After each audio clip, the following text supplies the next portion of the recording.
what tissue mapping is a slick way of creating the relative position of the gingiva, so that way we can have an intimate and ideal intaglio or tissue contacting surface of the prosthesis in the design as efficiently as possible. Traditionally, that's done with intraoral scanning, which is extremely cumbersome in a bloody field during surgery, and actually also is still very challenging even in a non-bloody field, just due to saliva and a lot of mobile tissues. And you can see a significant amount of distortion just based off of even scan path.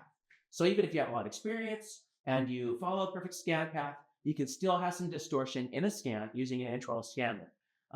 So this tissue mapping process that Blake has been working on is a way of sort of reducing some of the errors introduced through intraoral scanning, through warping, which will then reduce the amount of occlusal interferences that can also be introduced during the alignment process. With the tissue mapping workflow that Blake has pioneered, you don't need an intraoral scanner anymore. You're able to capture the implant position and the relative tissue position to the implant platforms, all within the same photogrammetry record. Yeah, so between different devices, right? This is hardware that can capture an implant position record. That's what photogrammetry is. It's just a hardware that's going to capture the implant positions in a very accurate way, so that way the prosthesis will attach passively. I think one thing that sets the MicronMapper apart a little bit with respect to photogrammetry is not so much the hardware and what it is. Yeah, it's smaller. It's a lot more convenient. You can capture a verified implant position record very easily with one person. So that's neat.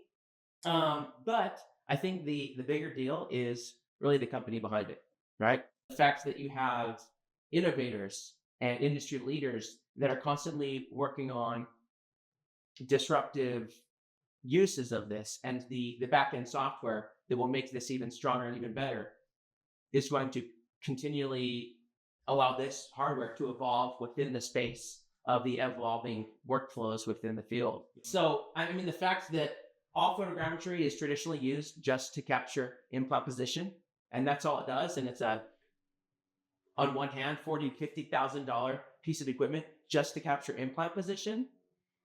Now all of a sudden we have something with the same hardware that is capturing implant position and soft tissue.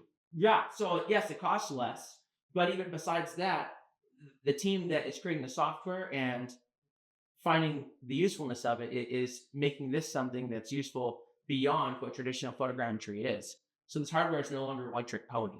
The one disadvantage to ICAM compared to the MicronMapper is its size and the amount of time that it takes. So given that it's kind of a big block and it has two handles, you need another assistant to retract. So it's a two-person job to get that implant position scan. One person has to retract the patient while the other person is holding this big thing, and you have to get at least 50 scans. So it takes about a minute to 2 minutes with two people. So, I mean, we're talking a difference of 2 minutes and maybe two individuals, which isn't a dramatic thing. But in the moment when you're in surgery, every second counts with respect to what it does, which is capturing a verified implant position record. The MicronMapper is extremely efficient. It's very light, it's very small, one hand, and in like 10 seconds, you can have that record accomplished. Whereas with other devices, whether it's intraoral scanning or with other larger photogrammetry devices, it might require more than one person, and it might take up to 2 minutes to 10 minutes, which can be significant during surgery. Truly innovative.